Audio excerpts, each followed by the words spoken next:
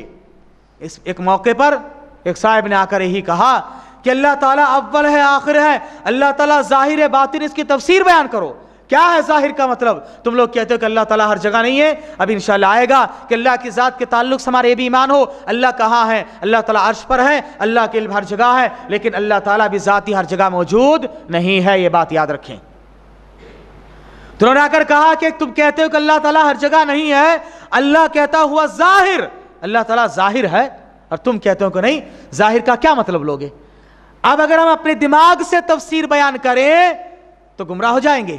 وہی اگر اس کی تفسیر ہم سب سے پہلے قرآن کی تفسیر قرآن میں تلاش کریں، اگر اس میں نہ ملے تو قرآن کی تفسیر حدیث میں تلاش کریں، اور حدیث میں جا کر دیکھو، مسلم شریف کی حدیث ہے اور مسند احمد بن حنبل شریف میں موجود ہے، اور آپ کو تفسیر کی تقریباً کتابوں میں مل جائے گی۔ اس آیت کی تفسیر جا کر دیکھیے کہ اور امام مسلم نے کتاب النظر الدعاء میں باب الدعاء عند النوم، سوتے وقت جو دعا پڑھنا چاہیے، رسول اللہ صلی اللہ علیہ وسلم نے دعا سکھلائی، اور اس دعا میں اللہ تعالیٰ کے رسول نے آگے فرمایا اللہم انت الاول، اللہ تعالیٰ تو اول ہے۔ اس کا مطلب کیا ہے؟ فلیس قبلک شیء، تیرے سے پہلے کوئی نہیں تھا، وانت الآخر، اللہ تعالیٰ تو آخر ہے، فلیس بعدک شیء، تیرے بعد کوئی نہیں ہے، وانت الظاہر، اللہ تعالیٰ تو غالب ہے۔ ظاہر کا مطلب یہاں پر تو غالب ہے، فلیس فوقک شیء، تیرے اوپر کوئی نہیں ہے۔ عربی زبان میں ظاہر کا معنی دو تین اس کے معنی ہوتے ہیں۔ صلہ کے معنی کے صلہ بدلنے سے، جس طرح سے انگلش میں پریپوزیشن بدلنے سے معنی بدل جاتا ہے، ٹیک کے معنی لینا، وہی اگر ٹیک آف ہو جائے تو اڑنا، اب دیکھیے آف لگانے سے معنی بدل گیا۔ ایسے ہی عربی زبان میں صلہ کا استعمال حروف جارہ میں سے لام ہے، الہ ہے، علا ہے، اس کے استعمال سے معنی بدلتا ہے۔ اگر ظاہر ظاہرہ کا صلہ لمز لام کے ساتھ آئے، اس کے معنی ہوتا ہے مدد کرنا، بعضکم لبعض ظہیرا۔ قرآن میں اللہ تعالیٰ نے کہا کہ تم ایک دوسرے کے مددگار بن جاؤ، قرآن جیسا کلام لے کر آؤ، وہاں پر لام کا صیغہ استعمال ہوا ہے۔ ایسے ہی اگر علا کے ساتھ آئے تو اس کے معنی ہوتا غالب کرنا۔ اللہ نے کہا لِیُظْہِرَهُ عَلَى الدِّینِ کُلِّهِ، اللہ نے اس دین حق کے ساتھ اپنے رسول کو بھیجا، لِیُظْہِرَهُ عَلَى الدِّینِ کُلِّهِ، تمام ادیان پر غالب کر دے۔ تو ظہر کے معنی ہوا غالب ہونا، اور ظہر اگر بغیر صلے کے ساتھ استعمال ہو اس کے معنی ہوتا ظاہر ہونا، لیکن یہاں صلے کے ساتھ استعمال کو ماننا پڑے گا، کیونکہ اللہ کے رسول نے اس کی تعلیم ہم کو دی، کہا انت الظاہر، اللہ تعالیٰ تو ظاہر ہے، فلیس فوقک شیء، تیرے اوپر کوئی نہیں ہے، اور انت الباطن فلیس دونک شیء، اور تو ایسا باطن ہے کہ تیرے جیسا پوشیدہ کوئی اور نہیں ہے۔ اب یہ سلف کا طریقہ، قرآن و حدیث کو ایسے سمجھنا ہے۔ ہم اپنے دماغ سے سمجھنا جائیں گے تو ظاہر سی بات گمراہ ہو جائیں گے۔ اسی لیے قرآن و حدیث کو الکتاب و سنت و فہمہما علی منہج السلف الصالح، کتاب و سنت کو منہج سلف صالح پر سمجھنا چاہیے، تبھی جا کر آپ صحیح نتیجے پر پہنچیں گے، ورنہ آپ لازمی معنی میں گمراہ ہوں گے۔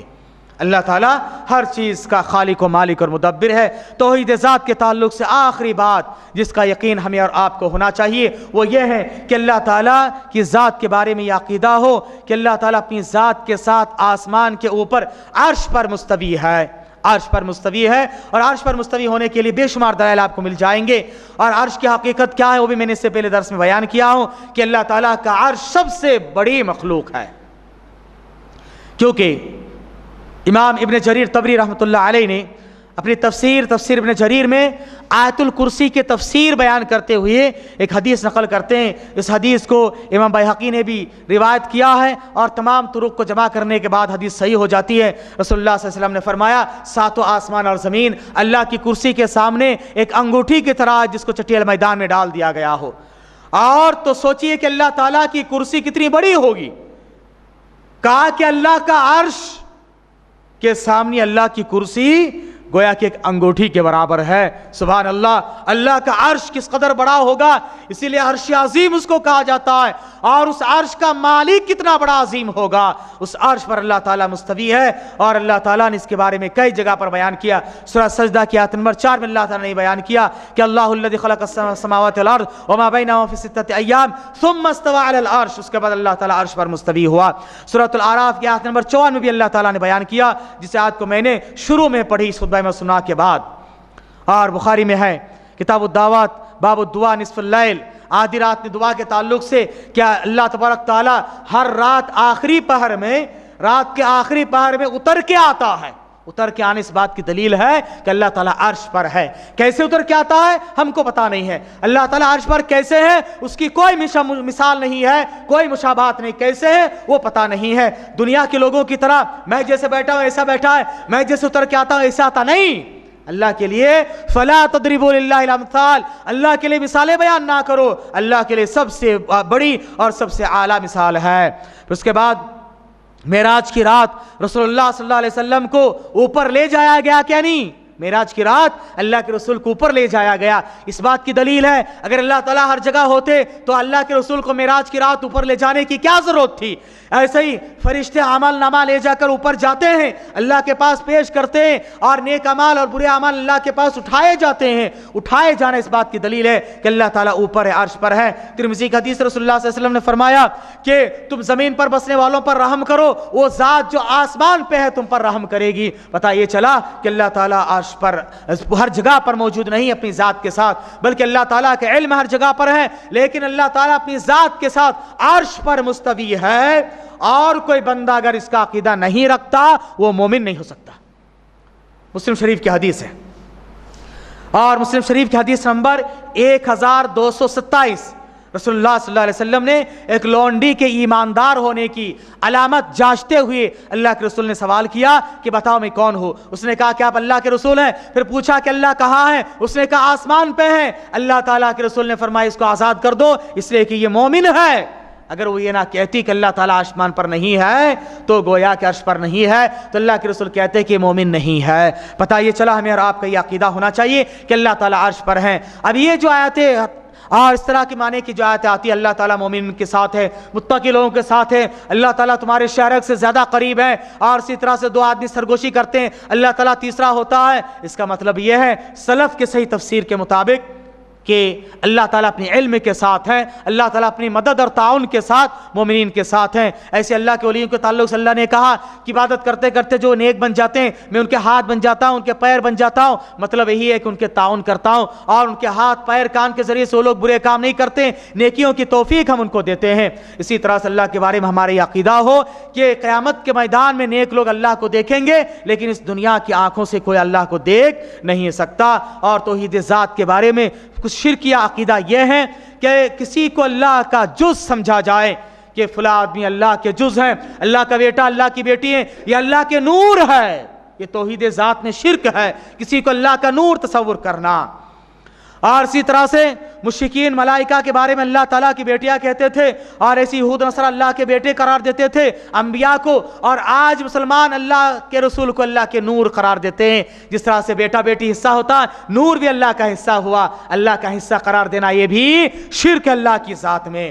ایسے اور ایک عقیدہ وحدت الوجود، یعنی اللہ تعالیٰ ہر جگہ موجود ہے، یہ عقیدہ رکھنا شرکی عقیدہ ہے۔ اور اسی طرح سے اور ایک عقیدہ وحدت الشہود، یعنی بندے کا اللہ کی ذات میں مدغم ہو جانا، بندہ عبادت کرتے کرتے اس مقام تک پہنچ جائے کہ اللہ کے ذات میں مل جائے، اب اللہ اور یہ بندہ ایک ہو گیا، یہ تصور رکھنا اللہ کی ذات میں شرک ہے۔ اسی طرح سے حلول کا عقیدہ، یعنی اللہ تعالیٰ کسی بندے میں داخل ہو جائے، حلول کر جائے، یہ شرکی عقیدہ ہے، اور اس طرح کے عقیدے کو چھوڑنا چاہیے۔ تو توحید ذات کے تعلق سے، توحید ربوبیت کے تعلق سے یہ باتیں تھیں۔ اللہ تعالیٰ سے ہم دعا کرتے ہیں کہ اللہ تبارک تعالیٰ ہم تمام کو توحید ربوبیت، آج میں نے ایک توحید کو بیان کیا، الوہیت اور اسماء صفات باقی ہے، اللہ تعالیٰ سے دعا کرتے ہیں کہ اللہ تبارک تعالیٰ ہم تمام کو توحید ربوبیت کو کما حق اپنانے اور توحید ذات میں شرک وغیرہ کرنے سے اللہ تعالیٰ دور فرمائے اور دور رکھے، اور ہم تمام کو توحید کو اپنانے کی توفیق دے۔ آمین۔ وآخر دعوانا الحمدللہ رب العالمین۔ السلام علیکم و رحمۃ اللہ وبرکاتہ۔